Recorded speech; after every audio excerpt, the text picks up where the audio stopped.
Mengapa sekarang Iran dan Israel menjadi bermusuhan padahal dulu mereka saling dukung? Kita semua tahu bahwa sudah lebih 20 tahun Iran dan Israel itu perang proksi, perang shadow, saling bunuh dan saling tikam. Keduanya saling menyangkal keterlibatan dalam sebuah aksi atau serangan yang meminjam tangan pihak lain. Agen Mossad bisa memakai orang Iran lokal untuk mengeksekusi ahli nuklir Iran. Demikian juga Iran memakai Hamas dan Hizbullah untuk menyerang Israel. Namun keduanya selalu menyangkal keterlibatan mereka atas semua kegiatan perang, baik langsung ataupun operasi intelijen keduanya. Mereka berdua saling main shadow. Namun akhirnya, di mana sebelumnya hal ini tidak pernah terjadi, Iran melakukan serangan terbuka terhadap Israel. Kok bisa? Di mana dulu mereka merupakan sekutu dekat dan sekarang menjadi pesaing berat, terutama memperebutkan kota Yerusalem. Benar, di tahun 70-an Iran dan Israel adalah sekutu, namun sekarang mengapa berubah?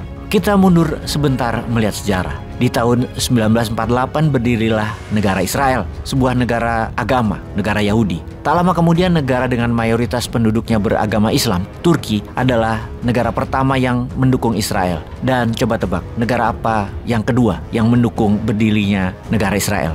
Ya benar, Iran. Iran dalam catatan kependudukan memang memiliki komunitas Yahudi yang cukup besar jumlahnya. Salah satu yang terbanyak setelah Eropa adalah wilayah Iran.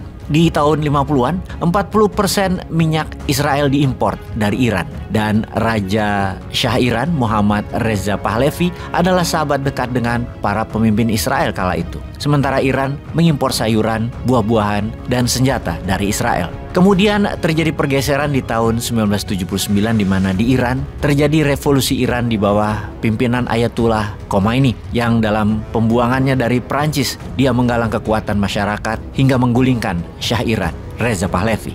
Saat itulah berdiri negara Republik Islam Iran. Di saat itulah Ayatullah Khomeini menyatakan bahwa Israel adalah enemy number one bagi Iran. Alasannya karena Israel menjajah Yerusalem yang harus dibebaskan, di mana seharusnya Yerusalem adalah kota suci umat Islam yang harus dikendalikan oleh umat Islam. Permusuhan itu memuncak dengan larangan terbang bagi warga Iran ke Yerusalem, juga membuat embassy, kantor duta besar Israel di Teheran, diubah menjadi kantor duta besar Palestina. Di sisi Israel, secara diplomatik dalam konferensi di PBB, pihaknya menolak dan tidak mengakui adanya negara Republik Islam Iran. Informasi ini semua adalah masih di awal. Dan sejak saat itu, kedua belah pihak saling ingin mengalahkan dan menguasai wilayah regional, kawasan. Mereka masing-masing membangun pengaruh di kawasan. Keduanya bahkan sampai membangun reaktor nuklir dan bom nuklir. Israel melakukan pendekatan dengan negara superpower, terutama Amerika dan Inggris. Sementara Iran membangun kekuatan milisi. Kita tahu kalau konvensional warfare, yaitu 1000 pasukan melawan 1000 pasukan, maka Amerika dan Inggris adalah negara yang kuat untuk jadi sekutu. Mengalahkan konvensional war, kalau kekuatannya hanya 10 dibanding 1000, maka harus memakai milisi atau proxy, pinjam kekuatan lain. Kalau 1000 lawan 1, pakai cara intelijen, infiltrasi masuk ke dalam. Kembali ke 1000 lawan 10, proxy war dipakai Iran karena Iran yang 10.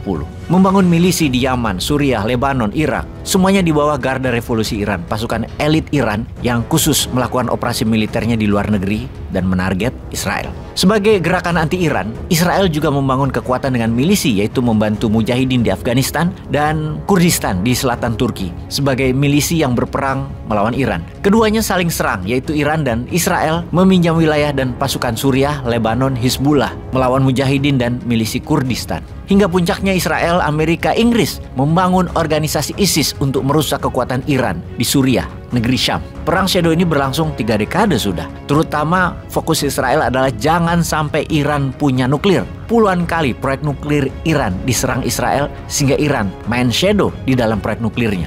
Israel pun menggunakan Amerika dan PBB untuk menghalangi proyek nuklir tersebut dan juga membuat Iran jadi musuh dunia dengan diembargo oleh Amerika dan sekutunya. Iran tidak tinggal diam juga, serang Israel di berbagai kantor duta besar di India misalnya, di Thailand, dan pernah membom kapal Israel di Laut Oman di tahun 2021 yang membawa kargo di mana semua itu dibantah Iran sebagai pelakunya. Kalau melihat keduanya dapat dipastikan tidak ada kata damai kecuali tujuan masing-masing tercapai. Iran ingin Yerusalem dan Israel dimusnahkan dari muka bumi. Sementara Israel menginginkan Iran dimusnahkan dari muka bumi dan dilumpuhkan dengan kekuatan superpower di belakang Israel. Sahabat, kalau sudah begini, Indonesia sebaiknya bagaimana? Peace.